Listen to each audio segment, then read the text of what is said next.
de las preocupaciones del nuevo gobierno, del gobierno que en el 2011 llega a la Diputación de Guipúzcoa desde el principio.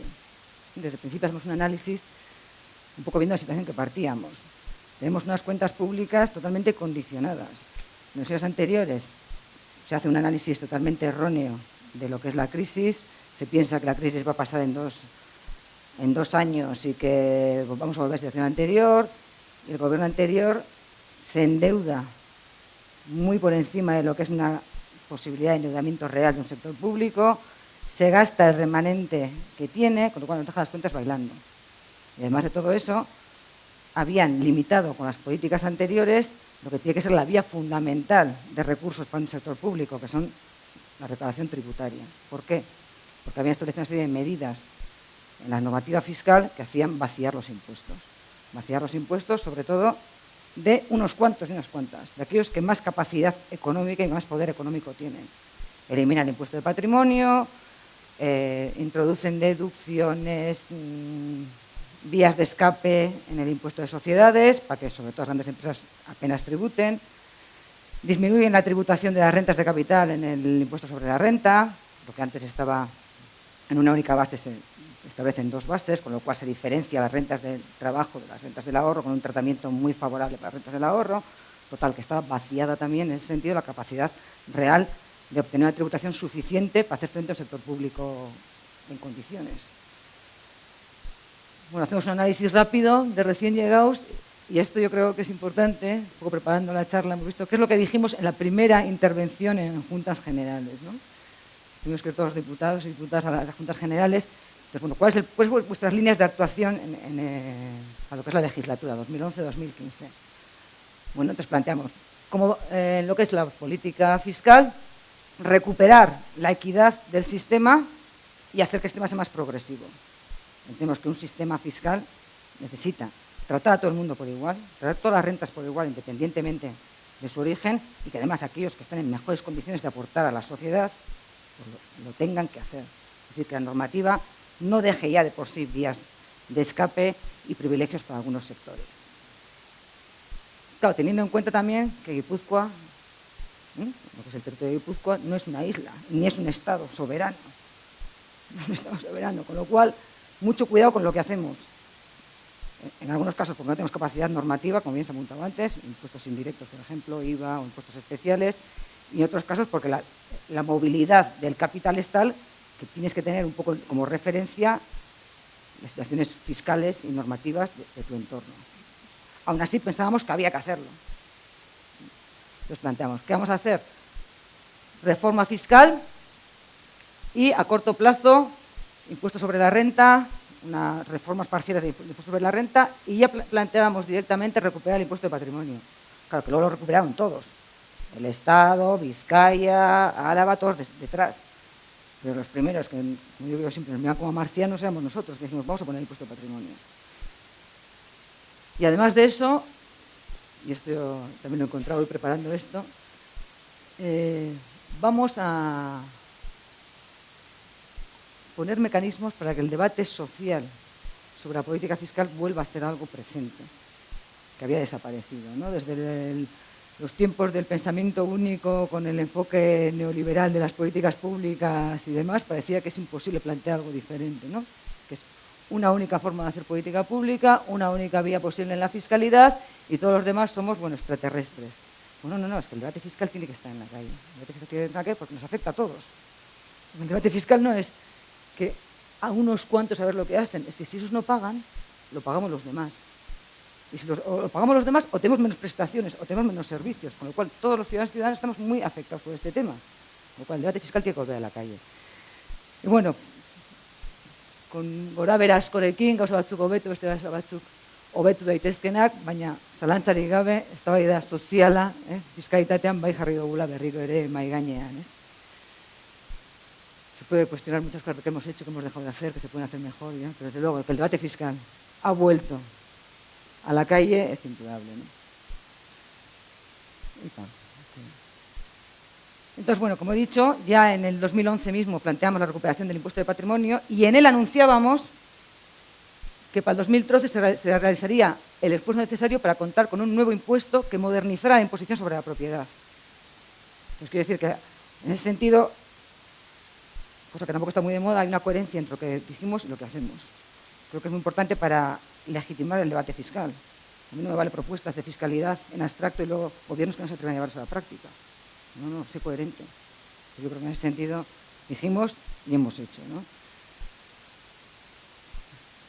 Entonces, en septiembre de 2012 hacemos la presentación en sociedad del impuesto sobre la riqueza de las grandes fortunas, que desde el principio se convirtió en el centro de ataque de muchos frentes interesados en que no saliera adelante. Lo primero que nos dijeron era que era una operación de maquillaje, que solamente habíamos cambiado el nombre, que era pura demagogia, pero luego empezaron a ver lo que era el impuesto. Entonces ya los ataques fueron por otros frentes.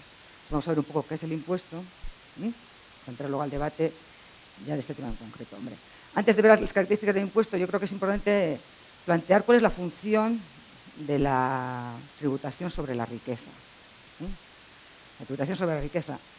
La gente puede pensar pues, que los ricos paguen muchísimo, entonces la presión fiscal que pase del 31 al 48. Bueno, eso no es real. Los sistemas públicos se sostienen entre todos y todas, entre toda la ciudadanía. Lo que pasa es que para eso la gente tiene que estar convencida de que merece la pena hacer el esfuerzo de pagar impuestos. Y para eso tiene que ser un sistema que la gente lo considere justo. Tiene que ser un sistema fiscalmente y socialmente justo para que la gente entienda que merece la pena ese esfuerzo. Entonces, claro, en ese sentido, dejar sin ningún tipo de gravamen la propiedad nos parece que es la mejor forma de no legitimar el impuesto y que la gente diga, si los demás no pagan, yo tampoco. Con lo cual, en la vida avanzaremos hacia un sistema más avanzado desde el punto de vista de prestaciones y servicios públicos, que es a lo que todos aspiramos. Todos miramos a Europa cuando decimos, hay que gastar como en Europa y tener que ver los servicios de aquella manera y las prestaciones que tienen allí. Sí, pero luego, cuando hay que pagar impuestos, pues decimos, no, pero que paguen otros. No, es que tenemos que pagar entre todos. Tenemos que pagar entre todos con unos criterios de justicia social. Que significa que todos pagamos lo que nos corresponde, pero los que más pueden pagar también les corresponde pagar más, desde un punto de vista de aportación solidaria a la consecución de una sociedad más cohesionada, con menos diferencias sociales, que es en definitiva lo que tiene que definir una sociedad moderna. Yo creo que es un poco, por lo menos, lo que nosotros vemos y que compartiremos la mayoría de los que estamos aquí. Entonces, la principal función de la tributación sobre la riqueza es la legitimación del sistema, no tanto la recaudatoria, porque por mucho que se recaude, y luego veremos el dato, en nuestro caso hemos aumentado en el 50% casi la recaudación respecto al impuesto anterior, hablamos de pocos millones comparando con lo que se recauda con el impuesto sobre la renta o con el impuesto sobre el valor añadido, con el IVA. Pero es muy importante para que la gente sea consciente de que hay una exigencia mayor para los más pudientes. Aparte, luego, la función de control democrático de la riqueza, de los patrimonios, de los bienes. Hay que saber quién tiene cuánto y qué rentabilidad le saca a esos bienes y qué aportación social hacen esos bienes. Pero está muy bien que nos digan que los grandes patrimonios no tienen que pagar porque se van a marchar, que las grandes empresas no tienen que pagar porque se van a marchar. Si se está quedando, ¿qué es lo que están aportando a la sociedad? Bueno, un poco de control también de todo eso. Vamos a ver las características del impuesto. Bueno, lo primero es, planteábamos que debe... la primera función del impuesto sobre la riqueza y grandes fortunas es que se tribute de una forma eficaz, que realmente se graven la riqueza de una forma eficaz. Con lo cual vamos a cambiar muchas cosas de los impuestos anteriores, porque los impuestos anteriores decían, el impuesto de patrimonio casi mejor quitarlo, nos habían dicho, ¿no? Cuando lo quitaron. Es mejor quitarlo porque los grandes no pagan. Si está hecho para que paguen los patrimonios medianos y los grandes no pagan. Es un poco el planteamiento que había, ¿no? Entonces, bueno, si está hecho con unas vías de escape para que los grandes patrimonios no paguen, hay dos opciones, es decir, lo quitamos, pero tal como los grandes no pagan, lo quitamos, o lo reformamos para que paguen también los grandes capitales, los grandes patrimonios, que es parece lo que no se lleva, ¿no? O sea, la lectura que se hace desde los expertos fiscalistas, desde las personas que se dedican al análisis de los impuestos sobre la riqueza y demás es, no, como los grandes no pagan, vamos a quitarlo, no, como los grandes no pagan, vamos a reformarlo. Esa es la propuesta. Se aplica unos mínimos, hay unos mínimos exentos para no perjudicar precisamente a los pequeños patrimonios. Pequeños que, bueno, todo es relativo en esta vida, que es pequeño y que es grande. Una exención de 700.000 euros, una exención general de 700.000 euros, más 300.000 euros por vivienda habitual. Es decir, el primer millón de patrimonio que tenga alguien, porque más o menos que tiene 700.000 en otro tipo de bienes, la vivienda 300.000 ya le llega, el primer millón está exento. ¿Vale? Por eso no se tributa, todos esos quedan fuera ya de este impuesto. Y si me estás hablando en términos netos, si tienes deudas te las descuentas. Si mi casa vale 500, pero todavía le debo al banco 300.000, aquí lo que cuenta son 200.000. ¿Vale? Entonces, el primer millón estaría exento. La tasa impositiva, bueno, es una tasa que tiene 4 tramos, 0,25, 0,50, 0,75 y 1. O sea, como máximo, la tasa máxima es del 1%. Cuando dicen que el impuesto de Bildu, como le llaman, es confiscatorio y qué tal, me parece que les vamos a quitar la mitad de las propiedades a los ricos, ¿no?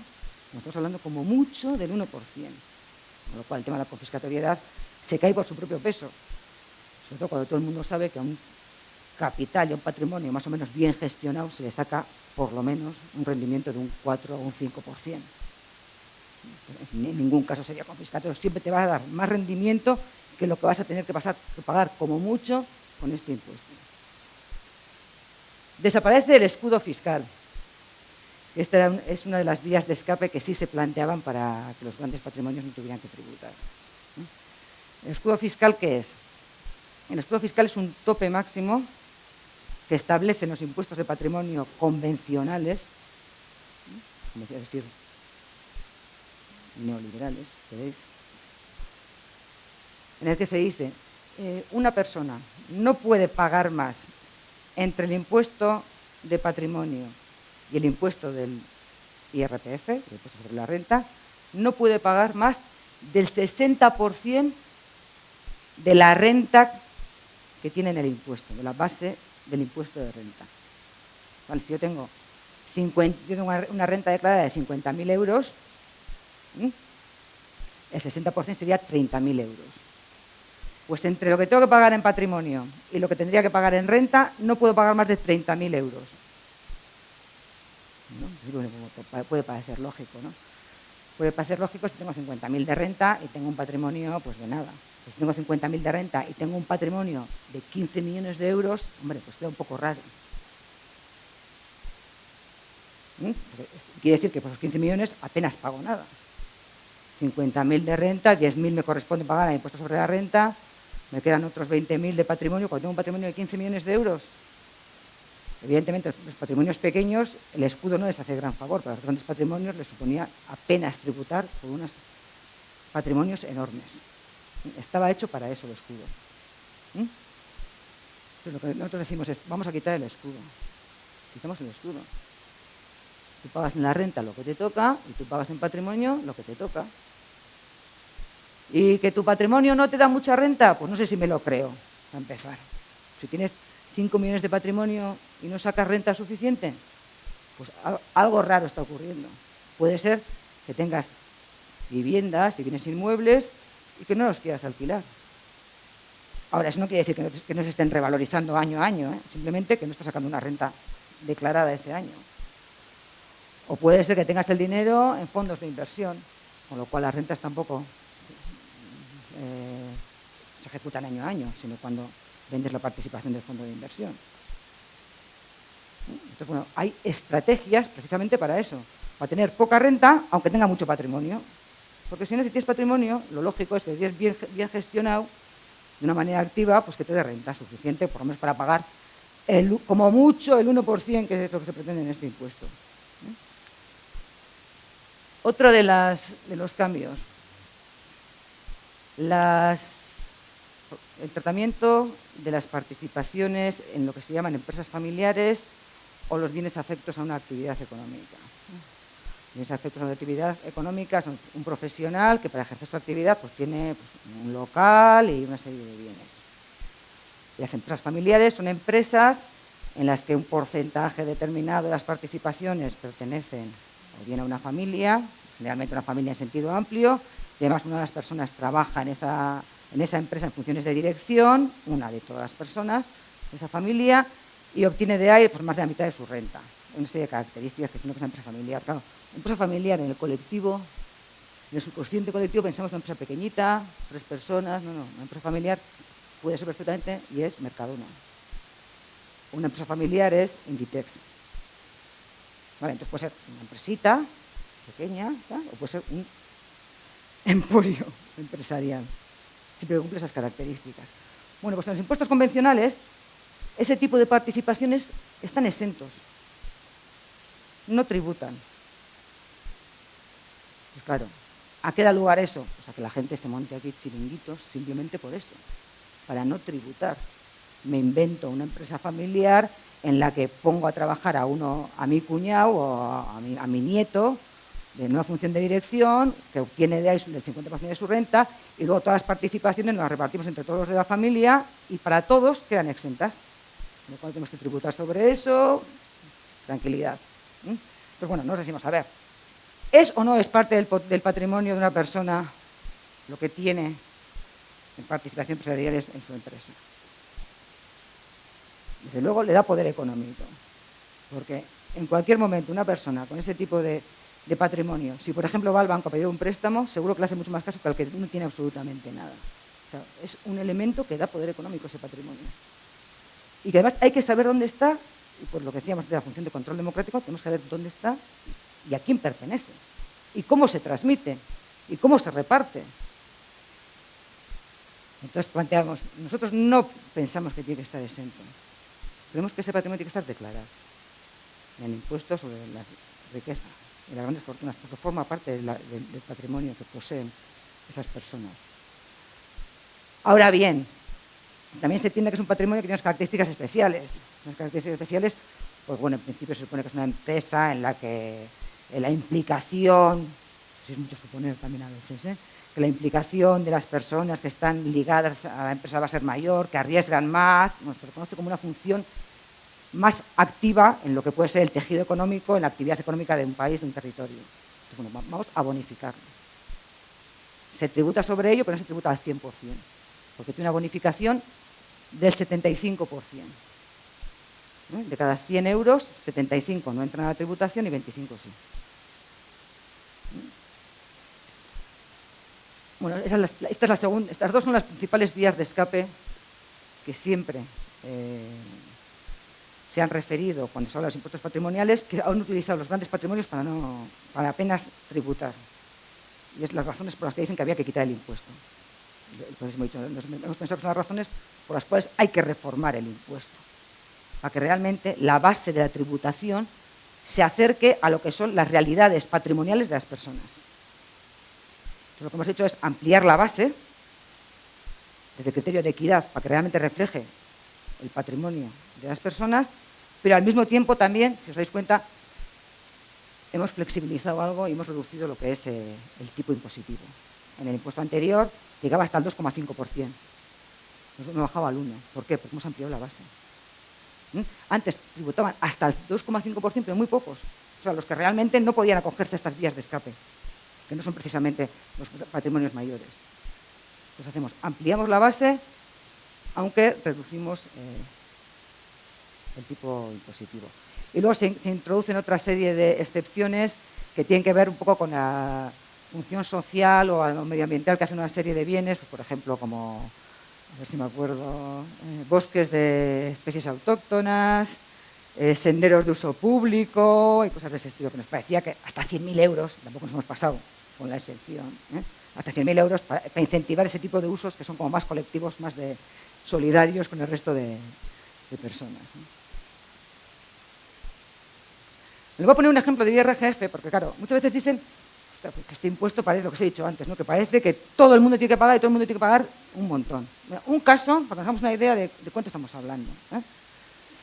Una persona casada en gananciales que tiene los siguientes bienes. Una vivienda habitual de 600.000 euros, le correspondería a la mitad, 300.000.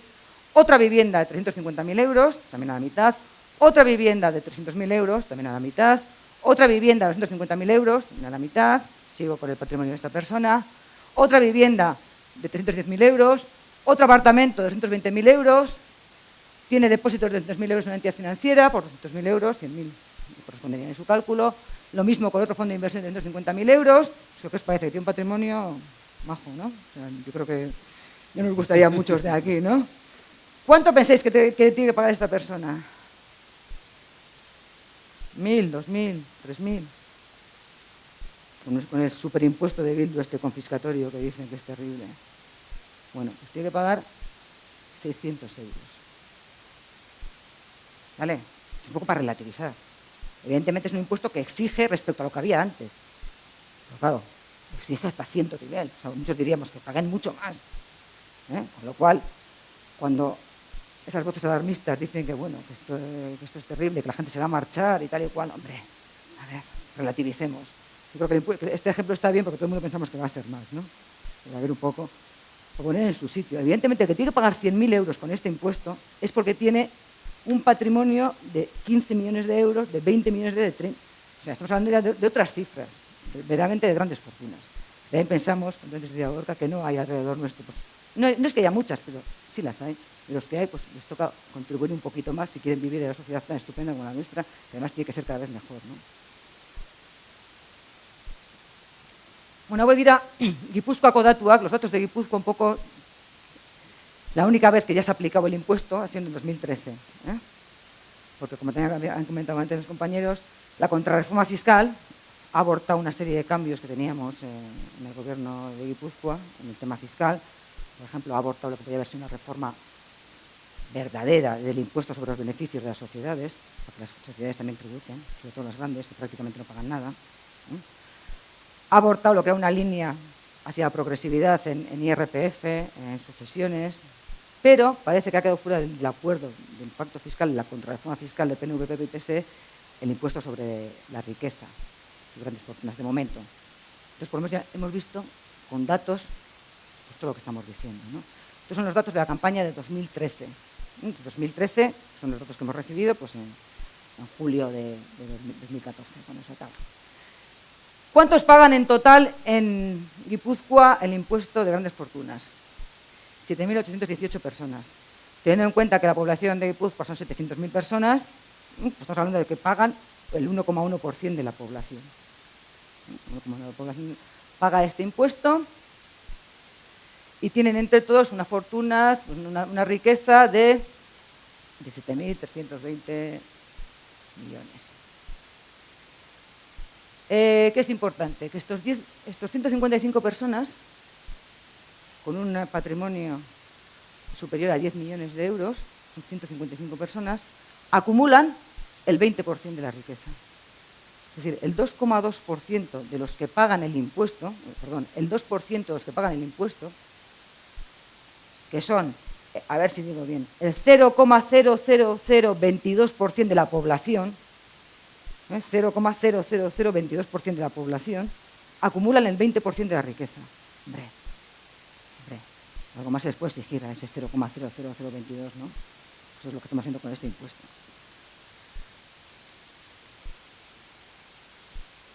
¿Cómo se distribuye la recaudación? Estos son datos de recaudación. Hemos recaudado en total 56 millones.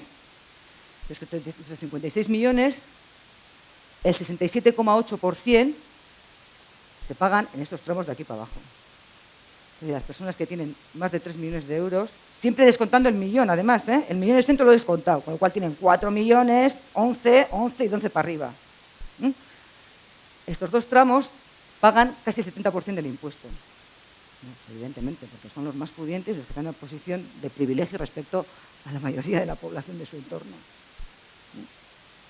Un 10% paga el 70% supone el 70% de la recaudación. ¿Qué más? ¿Cuánto ha subido la recaudación? Pues lo que he dicho antes, ha subido del 2012 con impuesto de patrimonio al 2013 con impuesto de grandes fortunas en un 47%. Bueno, es espectacular el incremento, no pensábamos que iba a subir en un 20%. ¿Por qué? Porque mucho patrimonio que estaba ahí camuflado en sociedades familiares, en no sé qué, pues también ha aflorado, ¿verdad? ¿Sí? Cuando tú dejas muchas vías de escape, muchas vías de elusión en las normativas, pues la ingeniería fiscal funciona mejor. Pero cuando empiezas a controlarlo, pues afloran cosas que hasta ese momento se habían considerado. Entonces vemos que tenemos un incremento del 47%, 18 millones, pero claro, ¿cuánto es esto? Lo que he dicho antes, ¿no? El impacto recaudatorio total Bueno, la recaudación total de Guipúzcoa son 4.000 millones. ¿Vale? Entonces, por mucho que pensamos, pues que paguen más los ricos, evidentemente los ricos van a tener que pagar. De eso se trata con este impuesto, de que paguen más. Pero no podemos pensar que vamos a llegar a las tasas y a las presiones fiscales de los países más avanzados en Europa solamente con que paguen más los ricos, que evidentemente tienen que pagar, para que los demás seamos conscientes de que si nos toca pagar como aportación a una mejor sociedad, lo vamos a hacer, pero siempre y cuando lo veamos desde un punto de vista de justicia social, con lo cual la exigencia para estos que pueden hacerlo tiene que ser presente, duradera y continua. Otro tema importante, pues nos han dicho las famosas deslocalizaciones, fuga de capitales, ¿no? O sea, los miedos, cuando tú planteas una transformación de algo que va en sentido contrario a las corrientes dominantes, cuando tú planteas avanzar hacia una sociedad mejor para todos y todas, no solamente para unos cuantos, cuando quieres romper los mitos de que lo que es bueno para los ricos es bueno para todos. No, lo que es bueno para los ricos es bueno para los ricos. Lo que sea bueno para todos ya lo decidimos entre todos. Entonces siempre vienen los miedos, ¿no? Los riesgos de que se van a marchar, de que esto va a ser terrible y tal. Bueno, pues tenemos los datos, ¿no? Y los hemos dado. Otras administraciones no las dan. O sea, hay que pedírselo en juntas y te lo dan de mala manera y no lo hacen público. No los hemos dado públicamente. Porque creemos que ayuda también a esa concienciación social de lo que estamos haciendo, la importancia que tiene y los riesgos sociales que asumimos entre todos cuando apoyamos este tipo de políticas, ¿no? Entonces, comparamos los que declararon en el 2012 el impuesto de patrimonio con los que han declarado en el 2013 en grandes fortunas, y hay unos cuantos que no aparecen, que sí declararon en el 2012 y que no han declarado en el 2013. ¿Vale? Los que no están. ¿Por qué no están? Unos no están, evidentemente, porque han fallecido. Otros no están porque su patrimonio ha cambiado y no llegan al mínimo. Y otros no están por razones desconocidas, que puede haber de todo, no hemos detectado, y esto es lo que genera más morbo, ¿no?, en la prensa. Los que no están porque han cambiado de domicilio, porque se han movido a otro Herrialde, o a Madrid, o a otro sitio. Bueno, ¿cuántos son? Estamos hablando de 49 personas. 49 personas respecto a 7.818, que son los que contribuyen en el impuesto de grandes fortunas. Digo que es un dato que cualquiera que sepa un poco de estadística no es significativo en términos estadísticos, es poquísimo, no hay más que ver además los datos de los otros herrialdes de Araba o de Vizcaya para ver que son movimientos normales que puede haber, con lo cual lo que planteábamos con este impuesto, un riesgo controlado, parece que los datos evidencian que es un riesgo controlado, aunque tampoco hay que engañarnos, evidentemente algunos se han ido por el impuesto. ¿Por qué se han ido? Pues porque tienen otras opciones en las que no es que tengan que tributar menos, que no tributan. No tributan, es que se van a Madrid, que no tiene impuesto de patrimonio, que está bonificado al 100%. Entonces, claro, si tú eres uno de esos de patrimonios de más de 10 millones, patrimonios de 15, 20, 30 millones, y te toca pagar 100 y pico mil, 300.000 euros, y sabes que te puedes trasladar a Madrid, pues lo vas a hacer. Ahora, tampoco es tan fácil. Tampoco es tan fácil. Las deslocalizaciones no son ni tan fáciles ni tan frecuentes como nos quieren vender. Porque entre otras cosas, pues la gente está arraigada en sus países, tiene sus familias, tiene sus servicios, tiene otras condicionantes que lo hacen mucho más difícil. Y también en muchos casos tampoco te puedes llevar el patrimonio, según de qué características sean. Entonces, bueno, pensamos que el dato, no hay ningún problema en darlo, y ante ese dato, ¿qué posiciones se pueden tomar? Unos que digan, uy, ¿no veis? Se han marchado 49 y bueno, mejor que quitéis el impuesto. Y la otra posición es, oye, ¿por qué no decimos que se ponga el impuesto en todas partes? Teniendo en cuenta las tasas de pobreza en aumento, las disparidades sociales en aumento, las necesidades sin satisfacer de un montón de gente en nuestros países, en nuestros territorios. Va a tener responsabilidad por parte de responsables públicos, por ejemplo, que hagan este tipo de afirmaciones, ¿no? Como se está moviendo la gente, replantearos el impuesto. No, como se está moviendo la gente, igual hay que hacer una campaña porque el impuesto se armonice y se generalice en otros territorios, ¿no? Porque con el tema de la educación me he liado mucho, ¿no? ¿Cuánto tiempo llevo? Mucho más de lo que pensábamos. Ya estoy acabando, ¿eh? Ya estoy acabando. Con el tema de la educación hay como dos discursos. Un discurso que dice, fuera, el discurso neoliberal, ¿no? Dumping fiscal. Si queremos que se queden aquí las empresas, los grandes patrimonios, fuera impuestos al capital, a las grandes empresas, a la propiedad, y además vamos a ponerle todo en bandeja, derechos laborales al mínimo, le vamos a dar suelo, industria, o sea, ese enfoque, ¿no? que tiene mucho de carga ideológica, pero tiene bastante poco de contraste empírico. Porque no está muy claro que en esas condiciones el capital se quede si no hay nada más. Ni que venga, ni que se quede, hay otros elementos que juegan en eso. Y hay otro discurso que también es peligroso porque dice, hombre, yo desde el punto de vista de justicia social estoy de acuerdo en que hay que pagar más, pero hasta que todo el mundo no ponga el impuesto es mejor no ponerlo. Hasta que todo el mundo no lo ponga, porque entonces se van a mover de un sitio a otro. A ver, tiene parte de razón. Lo mejor sería un impuesto a la propiedad armonizado, por lo menos a nivel europeo. Y mientras tanto, ¿qué? ¿Quién va a dar el paso? Nos creemos que, lo que he dicho antes, que no hay que discutir solamente a nivel teórico, sino también hay que dar pasos a nivel práctico, ¿no? Entonces, en ese sentido, nos parece que la iniciativa que se tomó desde nuestro gobierno pues, ayuda a ir más allá de que es un debate exclusivamente limitado al mundo de las ideas. ¿Y qué más?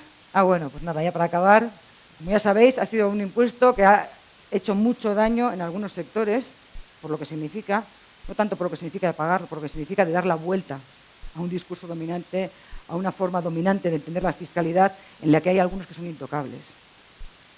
Entonces, pues algunos de los titulares, ¿no? El impuesto sobre la riqueza en tela de juicio, asesores fiscales, presidente de ADEGI, la fuga de contribuyentes es más y se notará de tal.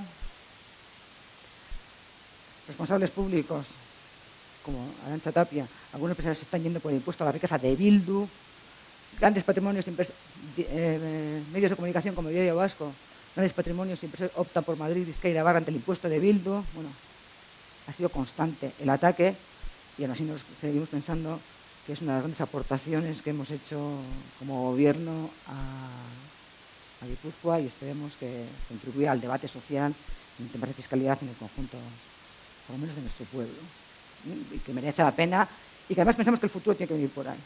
Si el futuro va a ser progresista, si va a ser un futuro a favor de lo que tiene que ser una sociedad más cohesionada, una sociedad más justa en términos sociales, hay que pensar en estos términos y olvidarnos de discursos del pasado y de enfoques del pasado hechos exclusivamente para defender los privilegios de unos cuantos. Y luego tengo dos ejemplitos del escudo fiscal, pero que no os voy a dar, que si queréis luego los damos, pero es un poco chapa ya. Es que ricasco.